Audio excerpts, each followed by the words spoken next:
ہمارے لیے آج کی تلاوت مقدس مرکز کی انجیل اس کے 8ویں باب میں سے۔ تب اس نے ہجوم کو اپنے شاگردوں سمیت پاس بلا کر ان سے کہا، اگر کوئی آدمی میرے پیچھے آنا چاہے تو وہ خود انکاری کرے اور اپنی صلیب اٹھائے اور میرے پیچھے ہو لے، کیونکہ جو کوئی اپنی جان بچانا چاہے وہ اسے کھوئے گا، اور جو کوئی میری انجیل کی خاطر اپنی جان کھوئے گا وہ اسے بچائے گا۔ کیونکہ آدمی کو کیا فائدہ ہوگا اگر ساری دنیا حاصل کرے اور اپنی جان کا نقصان اٹھائے، یا آدمی اپنی جان کے بدلے کیا دے گا؟ کیونکہ جو کوئی اس زناکار اور خطا کار پشت میں مجھ سے اور میری باتوں سے شرمائے گا، ابن انسان بھی جب اپنے باپ کے جلال میں پاک فرشتوں کے ساتھ آئے گا تو اس سے شرمائے گا۔ اور اس نے ان سے کہا، میں تم سے سچ کہتا ہوں کہ جو یہاں حاضر ہیں ان میں سے بعض ایسے ہیں جو موت کا مزہ ہرگز نہ چکھیں گے جب تک کہ خدا کی بادشاہی کو باقدرت آیا ہوا نہ دیکھ لیں۔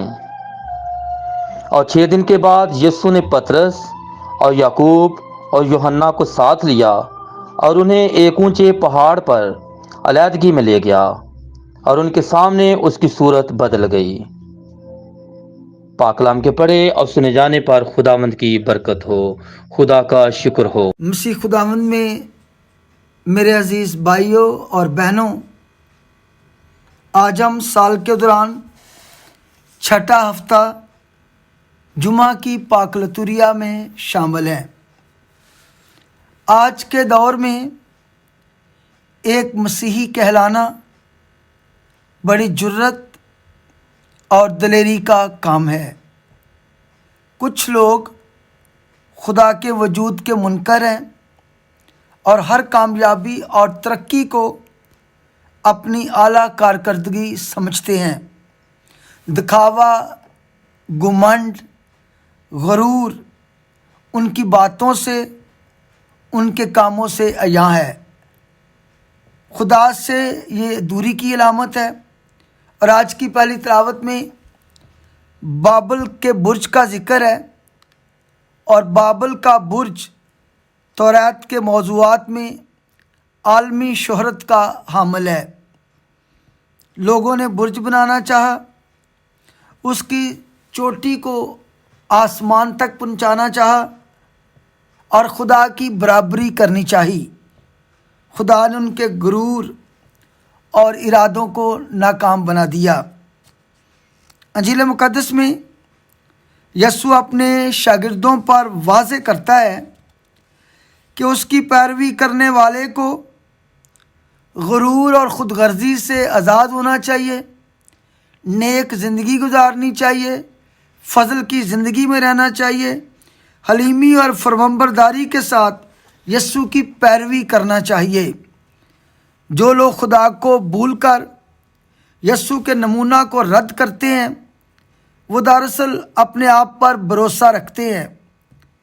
اسی طرح وہ لوگ زندگی اور نجات سے دور ہو جاتے ہیں، وہ تاریکی میں چلے جاتے ہیں اور نور سے ان کا رشتہ کٹ جاتا ہے۔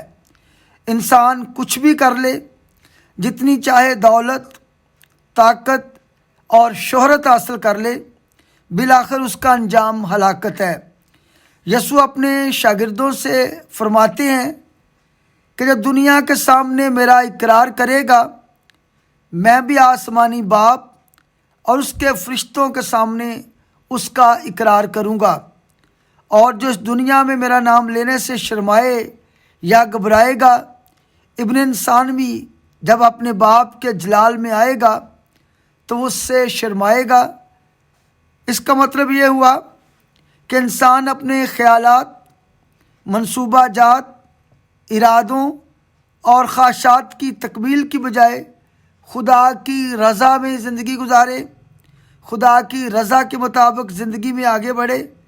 اور خداوند یسوع مسیح نے بھی ساری زندگی اپنے باپ کی مرضی کو پورا کرتے ہوئے گزاری۔ جو بھی یسوع کی پیروی کرنا چاہتا ہے اس سے یاد ہونا چاہیے کہ اس کا انجام صلیب ہے۔ جو اپنی شخصیت کو یسوع سے زیادہ پیار کرتا ہے وہ نجات سے باہر ہو جاتا ہے۔ حقیقت بھی یہی ہے کہ خدا کے احکامات، خدا کا کلام ہماری زندگی میں ہمیں آگے بڑھنے کا فضل عطا کرتے ہیں۔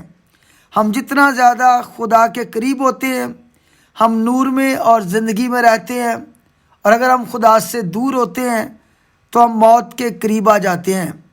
یسوع دنیا میں زندگی بانٹتا ہے، اس کے فرمانبردار راہ حق اور زندگی میں رہتے ہیں، اور جو یسوع کے پیچھے چلے گا وہ ہمیشہ کی زندگی پائے گا۔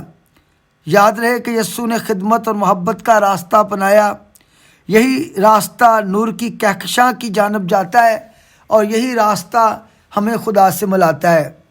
آئیے ہم محبت کے برج تعمیر کریں، آئیے ہم دنیا میں ملاپ کو فروغ دیں، اور یسوع کی محبت میں جہاں کہیں بھی ہوں برملا یسوع کا اقرار کریں کہ ہم یسوع پر ایمان رکھتے ہیں، اس کی محبت پر ایمان رکھتے ہیں، اور اس کے کلام کے مطابق زندگی گزارتے ہیں۔